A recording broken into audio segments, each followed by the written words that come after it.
বিশ্বকাপ ফুটবল দেখা যাবে বাংলাদেশের যেসব চ্যানেলে। ফুটবল প্রেমীদের জন্য সুখবর, ফিফা বিশ্বকাপ 2026-এর ম্যাচ বাংলাদেশে একাধিক টেলিভিশন ও ডিজিটাল প্ল্যাটফর্মে সরাসরি সম্প্রচার করা হবে। ফলে দেশের দর্শকরা টেলিভিশনের পাশাপাশি অনলাইন ও বিশ্বের সবচেয়ে জনপ্রিয় এই ক্রীড়া আসরের প্রতিটি মুহূর্ত উপভোগ করতে পারবে।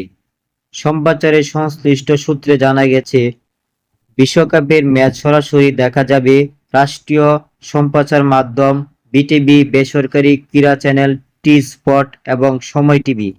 এর ফলে শহর থেকে গ্রামে দেশের বিভিন্ন প্রান্তে দর্শক সহজে খেলা দেখার সুযোগ পাবেন।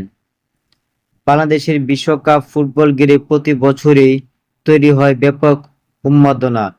বিশেষ করে Argentina, Brazil, Germany, France, Spain ও পর্তুগালের মতো জনপ্রিয় দলগুলোর ম্যাচকে কেন্দ্র করে দর্শকদের আগ্রহ থাকে তুঙ্গে। আগামী 11 জুন যুক্তরাষ্ট্র, মেক্সিকো ও কানাডা শুরু হবে 2026 ফুটবল বিশ্বকাপ। প্রায় এক মাসেরও বেশি সময়ে এই আসরের ফাইনাল অনুষ্ঠিত হবে 19 জুলাই। এবার প্রথমবারের মতো 48টি দল অংশ নেবে বিশ্বকাপে, যার ফলে ম্যাচ সংখ্যাও আগের চেয়ে বেড়ে যাচ্ছে।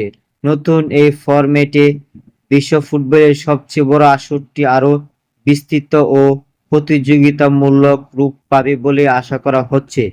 বিশ্বকাপ থেকেই বদলে যাচ্ছে ফুটবলের চেনা নিয়ম, আসছে একগুচ্ছ নতুন আইন। সব মিলিয়ে বিশ্বকাপ ঘিরে দর্শকদের আগ্রহের পাশাপাশি দেখার মাধ্যম নিয়েও যে কৌতূহল ছিল, ডিজিটাল প্ল্যাটফর্মের ও সম্প্রচারের এই ঘোষণা সেই অপেক্ষা কিছুটা স্বস্তি এনে দিয়েছে।